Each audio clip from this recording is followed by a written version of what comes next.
అందరికీ నమస్కారం. పళ్ళెం పెద్దేశ్వరరావు మరి ఆంధ్ర రాష్ట్రంలో అందరికీ కూడా సుపరిచితులు. ఒక గ్రామీణ వాతావరణంలో పెరిగి మరి డాక్టర్గా దాదాపు 30 సంవత్సరాల పైనే పేదలకి సేవలు అందిస్తూ ముఖ్యంగా విజయవాడ మహానగరంలో పళ్ళెం పెద్దేశ్వరరావు హాస్పిటల్ని ఇక్కడ ఏర్పాటు చేసి అనేక మందికి వైద్య సేవలు అందించారు.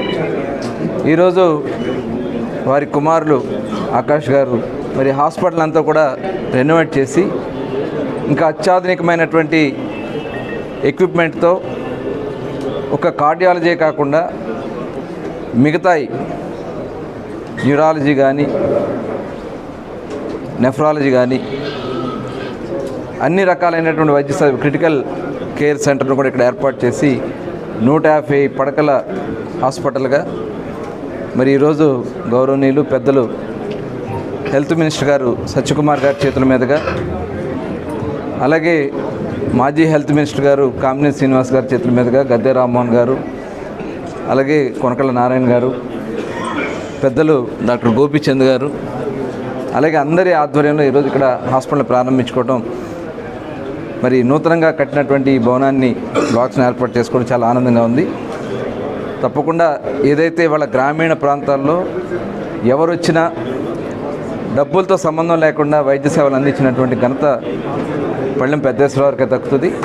భవిష్యత్తులో కూడా అలాంటి సేవలు వారు తప్పకుండా చేస్తారు. వారి కుమారులు కూడా చాలా పాజిటివ్గా ఒక సర్వీస్ చేయాలనే యాక్టివిటీతో ఒక అత్యంత ఆధునికమైనటువంటి మరి ఇక్కడ ఎక్విప్మెంట్ కూడా ఏర్పాటు చేస్తున్నారు. మనస్ఫూర్తిగా వారిని అభినందిస్తూ మరి ఇవాళ పెద్దలు సత్యకుమార్ గారు చెప్పినట్లుగా ఆంధ్ర రాష్ట్రంలో, ఎందుకంటే లాస్ట్ 5 years మనం చూసాం, లాస్ట్ గవర్నమెంట్లో డాక్టర్స్ బయటకు వచ్చి మాట్లాడాలన్నా భయపడే పరిస్థితి ఉండేది.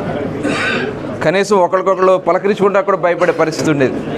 కానీ ఇవాళ స్వేచ్ఛా వాతావరణంలో ఆంధ్ర రాష్ట్రం వైద్య సేవలు అందించే విషయంలో డాక్టర్స్కి ఫుల్ సపోర్ట్తో ఇవాళ ప్రభుత్వం పనిచేస్తూ ఉంది.